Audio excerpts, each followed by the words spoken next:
What's up everybody, it's CamTheCan, and today I have an announcement that'll blow your socks right out of the water. I'm making a pilot!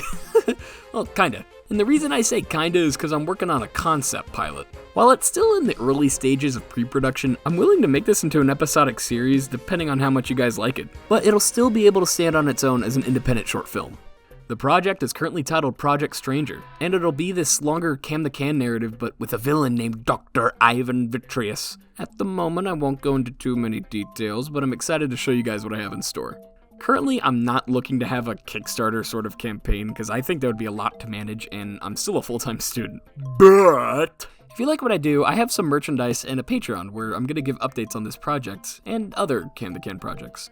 The merchandise is super comfortable, and I tried to make it as subtle as I could. And the stickers come with a little custom thank you card. The Patreon's gonna let you guys see some behind the scenes on how I do my work. You'll see outtakes, viewport renders, scripts, stuff like that, and much more. Regular CamTheCan shorts will still release between now and then, so I'm not gonna go away or disappear or anything. Just know that something even cooler is being cooked behind the scenes. Now that the announcement's over with, it's time for the Q&A! I ran a Q&A a few weeks back, so let's see what you guys were talking about.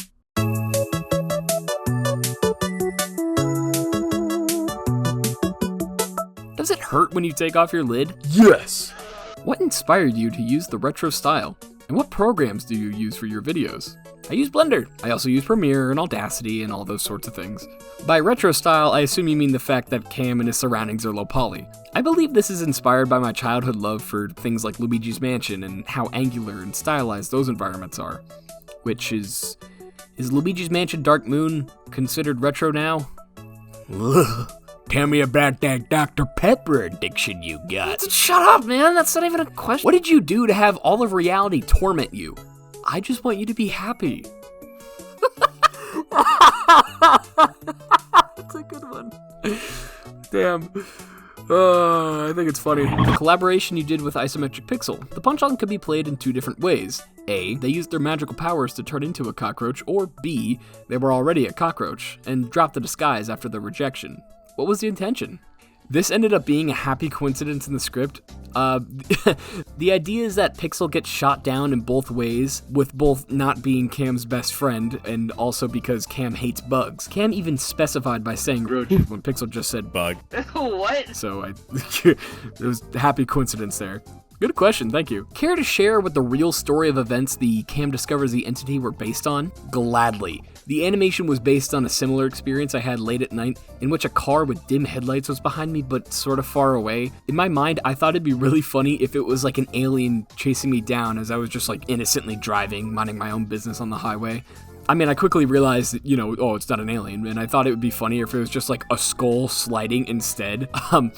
So immediately after that happened, I just recorded the audio, like a few minutes after I just recorded the audio, and that was also just done in one take.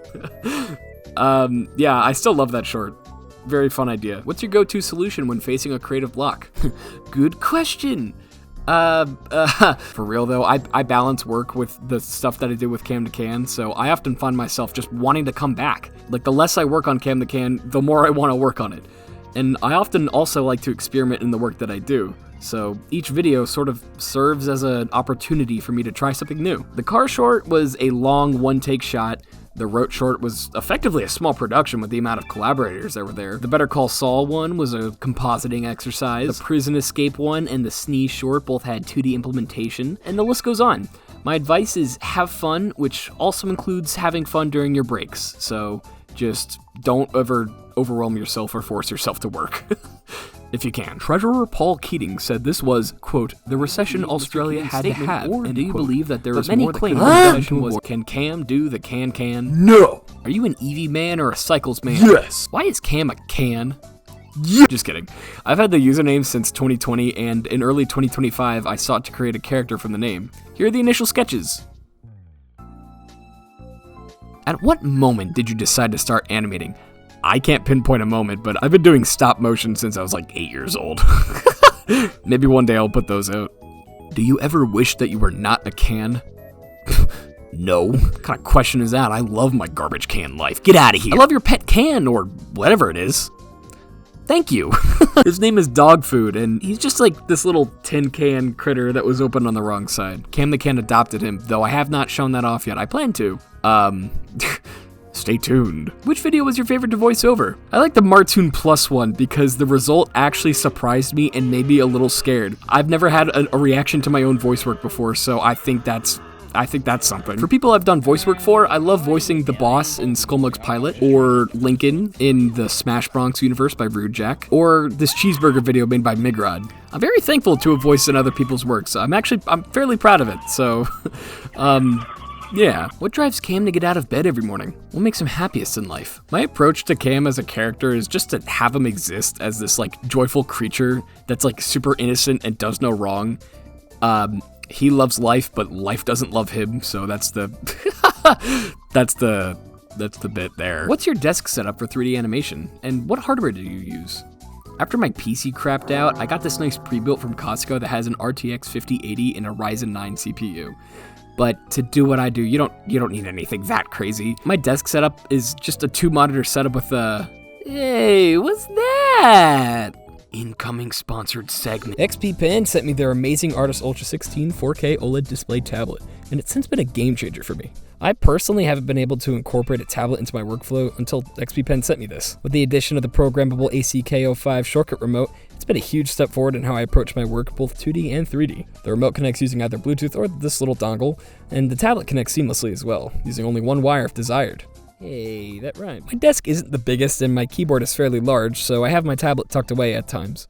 Thankfully, the tablet is slim enough to put right back on the desk and plug in with a single wire. It also comes with a little stand that stays on the tablet, making it easy to get right into your work. I mean this when I say that both the hardware and software setup are about as seamless as it gets. It genuinely shocked me with how easy it was to set up. The tablet itself is packed with native 10-bit color depth. This means it can present over 1 billion colors. It also comes with 3 professional color spaces, with each at 98% or more. With the addition of this tablet being 4K OLED with a 100,000 to 1 contrast ratio and a refresh rate of 60 Hz, it is quite literally the best monitor I own. Thank you, XP Pen. And while slim and light, the screen is pretty big, with a 15.6-inch display size, which I personally think is very well balanced. Not too big and not too small. I also like to have good lighting in my room, especially my desk area. Thankfully, the Artist Ultra 16 comes with anti-glare glass and anti-finger coating as the display's touchscreen.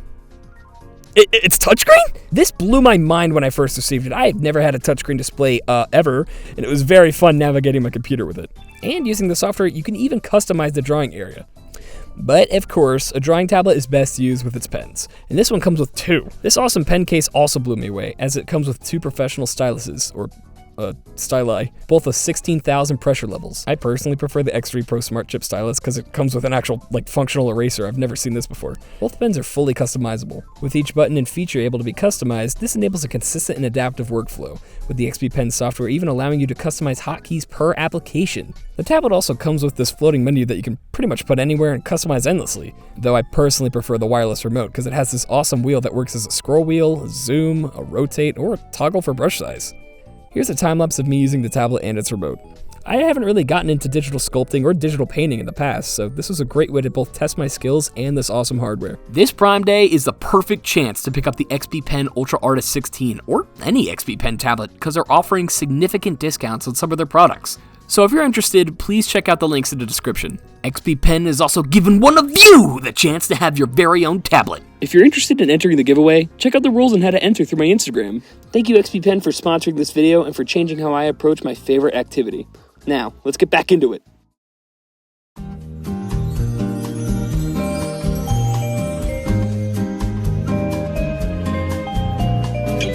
Thank you guys so much for your support this past year. It's been truly spectacular to see just so much love for my original work. I've kept every piece of fan art and I've read every single comment. It actually gets overwhelming at times with how much you guys like what I do. It feels like a dream. Ever since I was a kid, I've wanted to do this, so to actually have the support and the platform to do so is nothing short of miraculous for me. I've been able to meet some of my closest friends. I've been able to experiment with how I approach my art, and I've even been able to launch like merchandise and a plush of my character that doesn't even sound real. Thank you for the surplus of kind words and the insane amount of encouragement. Thank you for all the fan art, all the comments and the emails, and it's been so much fun so far. So I'm very, very happy to report that it's just the beginning. I hope you guys are looking forward to what's next, and thank you for your endless support. It's very, very nice. I'll see you guys in the next one.